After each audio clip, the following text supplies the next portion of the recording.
Բարև ձեզ սիրելի հետևորդներ, կասկածամտությունը, հիշեք իմացեք, ահավոր մեղք է և լուրջ հոգեբանական հիվանդություն, կասկածամիտ մարդը դա հպարտ մարդն է,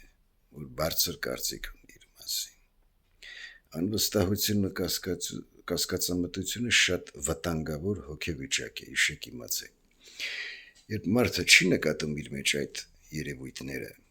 չի պայքարում դրանց դեմ, կամաց ժամանակի ընթացքում ձեռք է բերում բնավորության փարանոիդ գծեր և շիզոֆրենիա, լուրջ հիվանդություն։ Ի վերջո սկսում է մարդը տառապել նրանից, որ գոյություն չունի։ Երբ այդ գիրքը տիրում է մարդում, չարը նրանց ներշնչում է տարբեր երևակայական մտքեր և մոլորություններ։ Մարդը այդ մտքերը ցրելու փոխարեն ընկնում այդ մտքերի հորձանուտը և կործանում է։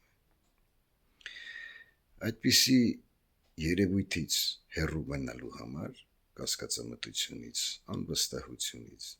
մենք պետք է սովորենք մեր ամեն ինչը վստահել Աստծուն։ Եթե ինչ-որ միտք է գալի կասկածելի, անկախ նրանից ինչի վրով, գործի, երևույթների, ընտրության, իրավիճակները տարբեր են, խաչակնքվեք, աղոթք արեք, եթե այդ միտքը Աստծուց է, Աստված կլուսավորի ձեր միտքը, եթե չէ, մի ընկեք այդ մտքերի հետևից։ Սովորացրեք ձեզ աղոթքի, աղոթեք, որ չտառապեք, հեռու մնացեք կասկածամտությունից և անվստահությունից, դրանք ահավոր մեղքեր են, մարդուն տանում են դեպի կործանում, հավատացեք, վստահեք Աստծուն, աղոթք արեք, որ փորձության մեջ չընկնեք, Աստված օգնական և պահապան լինի ձեզ։